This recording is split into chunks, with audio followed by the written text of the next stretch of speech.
देख देख के कोइला से समाइले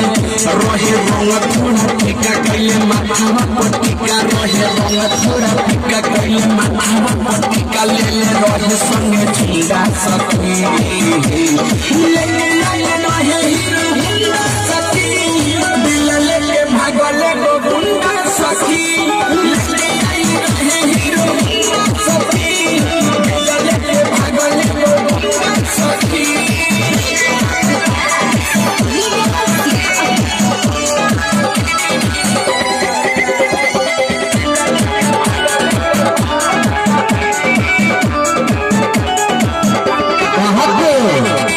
रहनी बगल के मोटा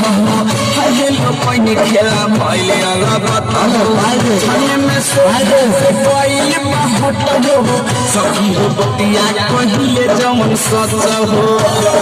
ए सखी सुन तारो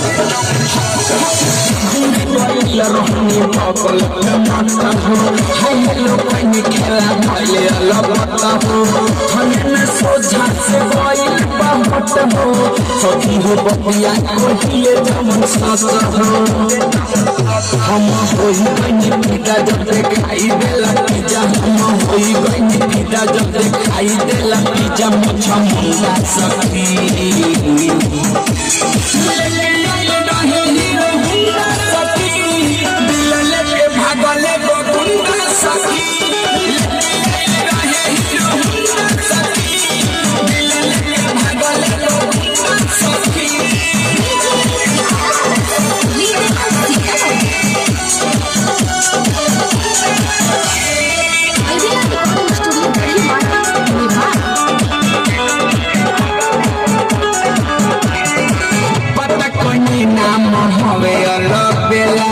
सखी मन तरसेला मिठू मिसाइल सब देखले बखेला सुगुन बिनवा खड़ेला झमेला पतनी नाम होए अलबेला देखला सखी मन तरसेला मिठू मिसाइल सब देखले बखेला सुगुन बिनवा खड़ेला झमेला सखी लागल बड़ी पड़ हमरा दिल के भीतर सखी लागल बड़ी पड़ हमरा दिल के भीतर हम कहे जगे ढूंढा सखी रहे हीरो हुंडा सखी दिल लेके भागले गो गुंडा सखी रहे हीरो हुंडा सखी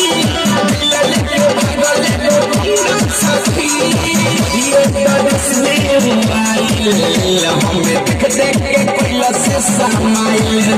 रहे रंग थोड़ा फीका कइले माथावा पटिका रहे रंग थोड़ा फीका कइले माथावा पटिका ले ले रहे संगे झुंडा सखी